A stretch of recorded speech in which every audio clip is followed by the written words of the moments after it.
कालिंदी नदी के तट पर भरत जी ने भजन आरंभ किया। दैव योग से एक घटना घटी।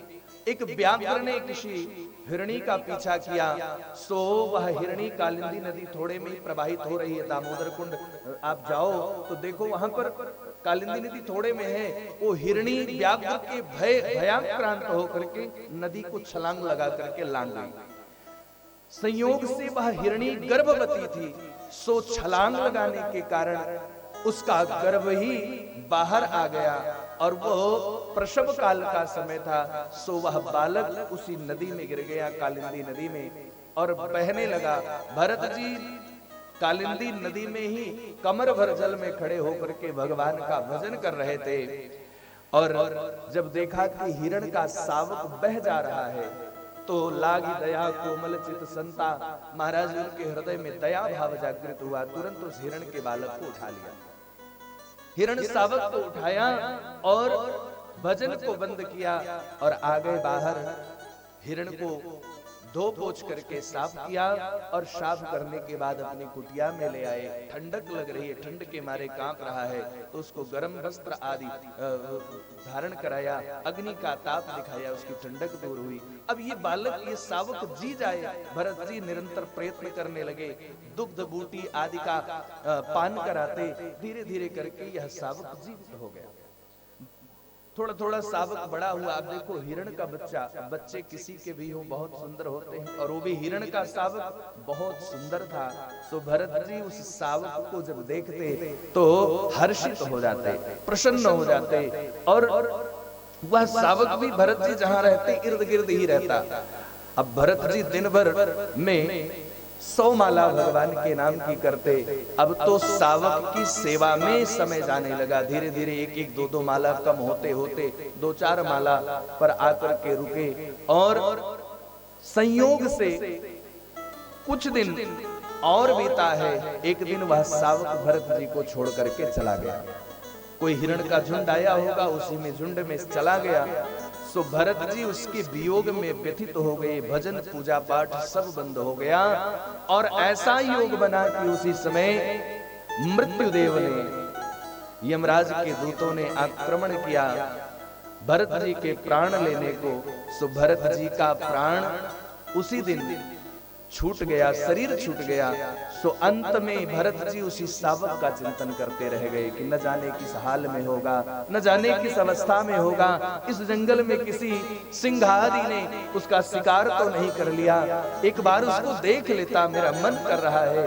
सो भरत जी उसका चिंतन करते रहे और ज्वर से शरीर संतप्त होता रहा और धीरे धीरे भरत जी की श्वास रुक गई। और अंत में उस शावक में भरत जी का मन लगा था, इसलिए भरत जी का पुनः जन्म हुआ। मृग योनि में भरत जी पुनः जन्म लेकर के आए। अंते यामति सागति, मरते मरते हम जिसका स्मरण कर लेते हैं, जिसका चिंतन कर लेते हैं, हमको वही जन्म मिल जाता है। ये शास्त्र कहते हैं, ये ग्रंथ कहते हैं। इसलिए मरते समय कम से कम भगवान का स्मरण करें, भगवान के नाम का अवलंबन ले। भरत जी ने तो मृग शावक का चिंतन किया तो मृग योनि में जाना पड़ा। आजकल तो लोग घर घर में कुत्ता पाल रहे हैं, घर घर में फैशन बन गया है। और सबसे ज्यादा तुम्हारी बहनें, हाँ, बड़े बड़े आप शहरों में जाइए तो माताएं अपने घर में कुत्ते को रखती हैं। कुत्ता साथ में बैठकर भोजन करता है, साथ में गाड़ी में घूमता है। कुत्तों की ये लग्जरी लाइफ हो गई। महाराज कहा, जो लोग कुत्ता पाल रहे हैं समझ लो कि अपना अगला टिकट पक्का कर रहे हैं, अगला टिकट को पक्का कर रहे हैं कि वहीं जाना है उनको। इसलिए जीवों पर दया करना हमारा धर्म है, हमारा कर्तव्य है, लेकिन उनमें आसक्त होना ये उचित नहीं है। भरत जी की आसक्ति ने उन्हें पुनः जन्म लेने को मजबूर किया और भरत जी मृग शावक बने। लेकिन भगवान की कृपा ऐसी रही भरत जी पर कि भरत जी का पूर्व जन्म होने के मृग शावक के रूप में जन्म लेने के बाद भी उनकी स्मृति, पूर्व स्मृति गई नहीं थी। सो उन्हें सब याद था कि हम कैसे कैसे मृग बन गए। सो भरत जी उस योनि में रह करके भी भगवान का सतत स्मरण करते और भगवान की कृपा ऐसी भई कि उस देह से भी उनको जल्दी मुक्ति मिली और पुनः भरत जी को सांडिल्य गोत्रीय ब्राह्मण के यहाँ भरत जी को जन्म लेकर के आना पड़ा। ब्राह्मण पुत्र बन करके आए। ब्राह्मण दैवज्ञ था, ज्योतिषी था, विद्वान था। सो ब्राह्मण ने अपने पुत्र की जब कुंडली देखी तो कुंडली देखा तो आश्चर्य से चकित हो गया कि हमारा ये जो छोटा पुत्र है ये बड़ा विद्वान होगा, ये तो बड़ा तेजस्वी बालक है, इसे संपूर्ण शास्त्रों का ज्ञान होगा, संपूर्ण ग्रंथों का बोध होगा, ये तो ब्रह्म ज्ञानी होगा। ऐसा उसका योग बना। सो बड़ा प्रसन्न भया। धीरे धीरे भरत जी बड़े भये। तो भरत जी को कुछ पढ़ने की जरूरत नहीं, तुम तो पहले से ही पढ़े थे, सब कुछ स्मरण ही था, पढ़ना क्या था। सो पिताजी गायत्री मंत्र रटाने लगे, गीता आदि का श्लोक रटाने लगे। भरत जी तो पहले से जानते हैं, लेकिन पिताजी रटाते हैं तो भरत जी पढ़ते जरूर हैं, लेकिन जब पिताजी कहते बेटा याद हो गया सुनाओ, तो भरत जी नहीं सुनाते।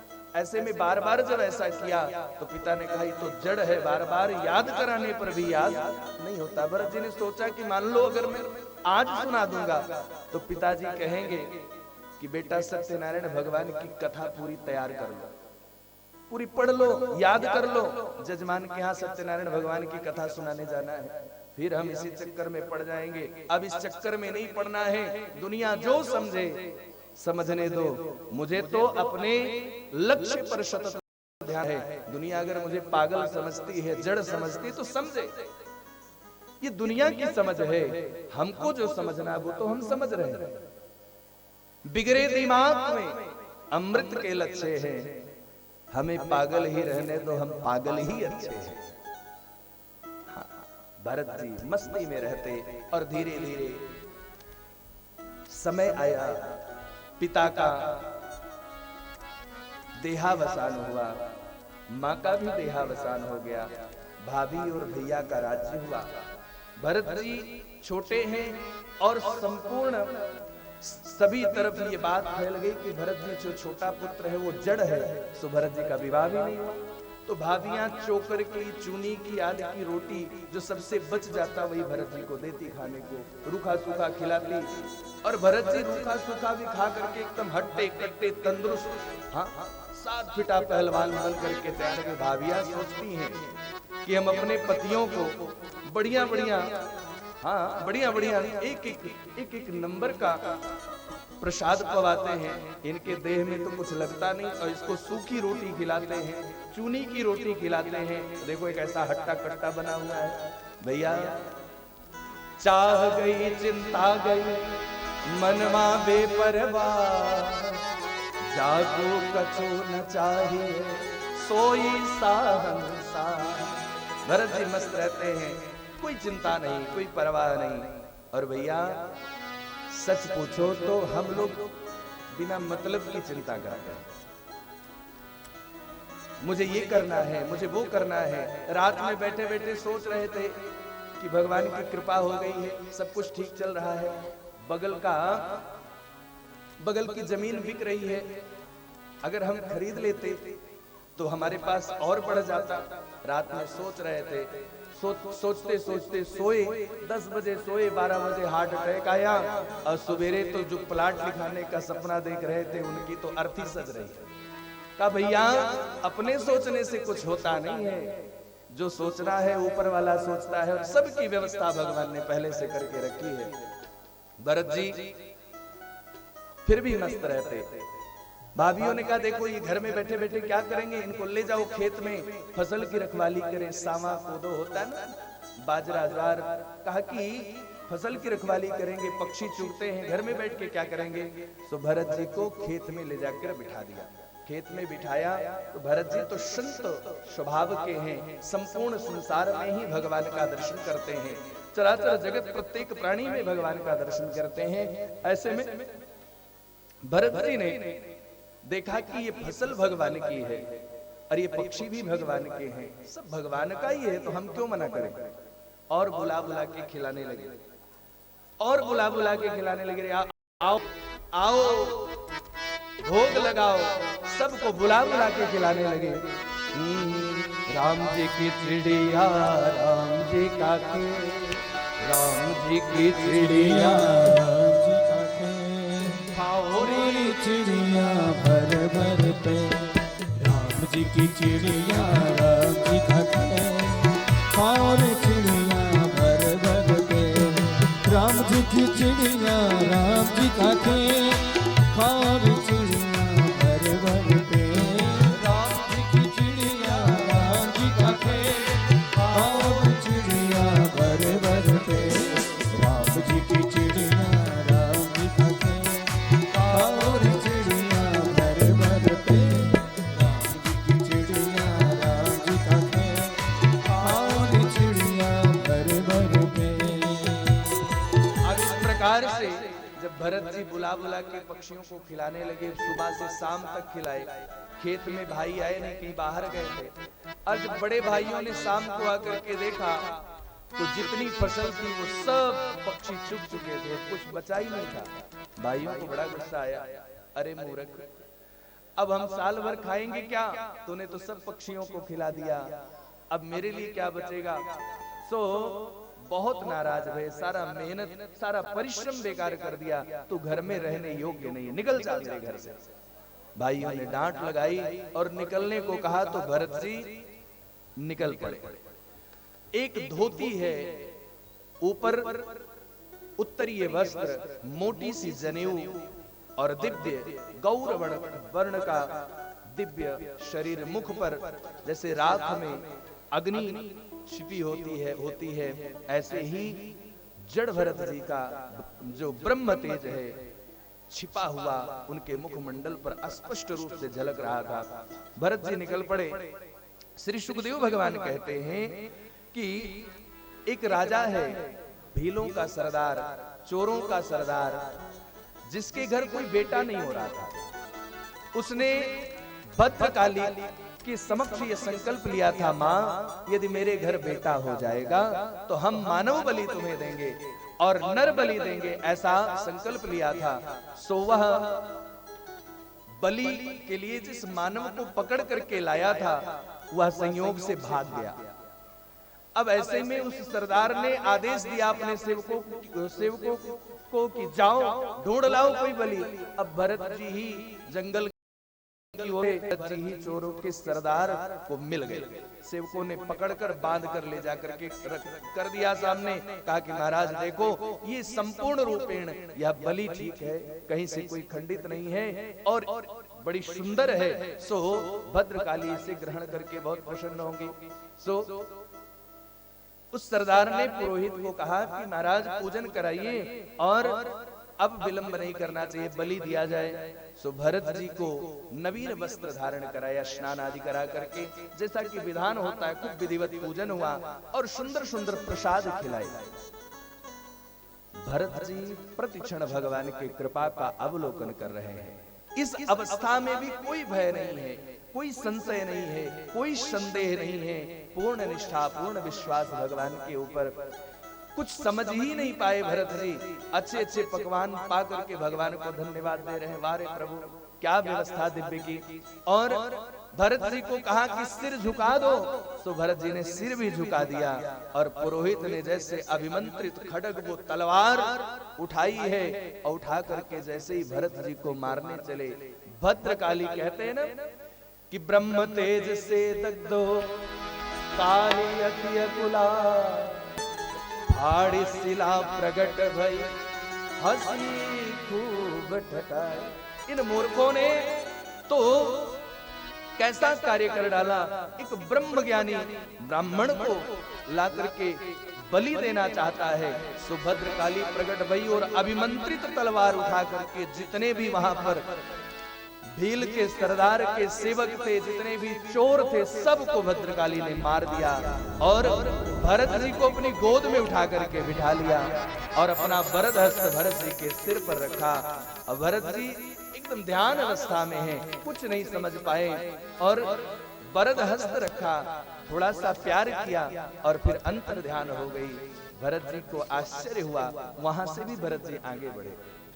श्री सूत जी कहते हैं, हे सोनकादि ऋषियों, भरत जी इस प्रकार से जब आगे बढ़े तो उसी समय सिंधु सौवीर देश का एक राजा है जिसका नाम है रहुगण। रहुगण कपिल देव भगवान का शिष्य है। प्रतिदिन कपिल देव भगवान के यहाँ, भैया आवाज खोल दो, कपिल देव भगवान के यहाँ आत्मज्ञान सीखने जाता है। और आत्मज्ञान जब सीखने जाता है तो कपिल देव भगवान उसे प्रतिदिन ज्ञानोपदेश करते हैं। ऐसे में पालकी में बैठ करके जा रहा था तो उसका एक भारवाहक जो कहार होता है वो बीमार पड़ गया। सो पालकी बीच में ही रुक गई। तो सेवकों ने कहा, महाराज कैसे लेकर के चलेंगे? तो रहुगण ने कहा, अपना ही राज्य है, किसी को पकड़ लाओ, पालकी में जोत दो। अब संयोग से वो सेवक जब ढूंढने लगे तो भरत जी मिल गए।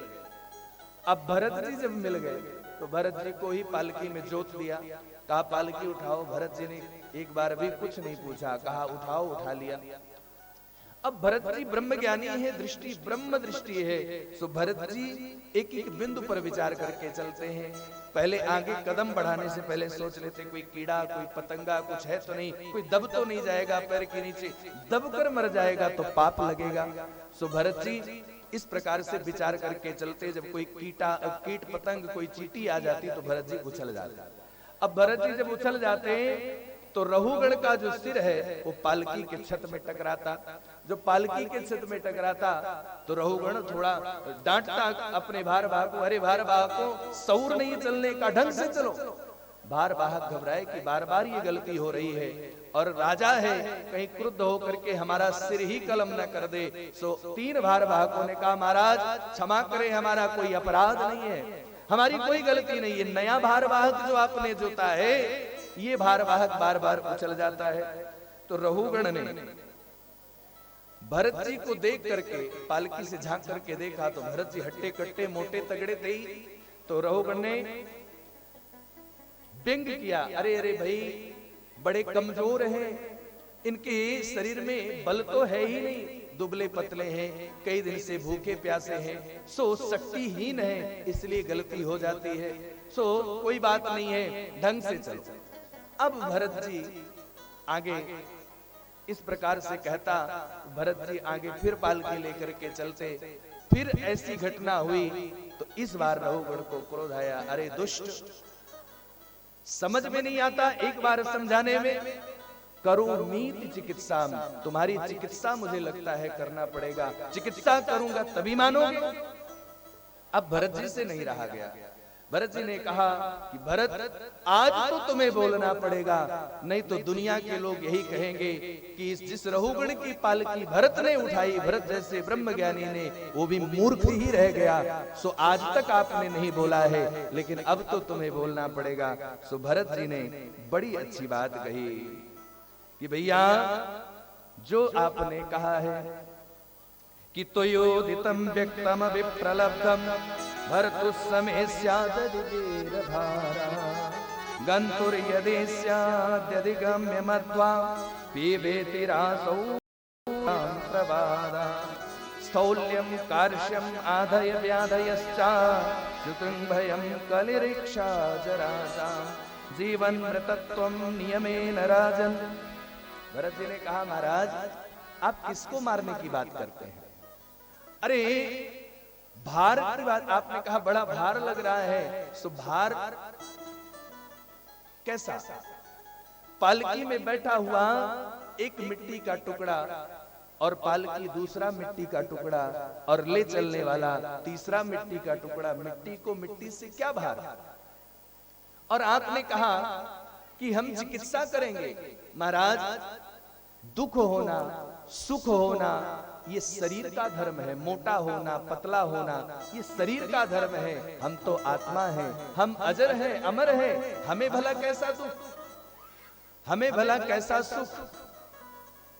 मूर्ख कहीं का आत्मज्ञानी बनने चला है और मूर्ख ही रह गया, ऐसा भरत जी ने कहा।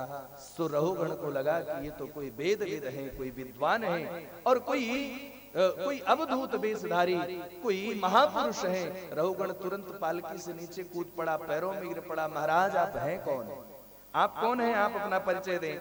कस्त्वम निगूढ़श्चरसितु जानम विभर्ष सूत्रम कतमो बभूता।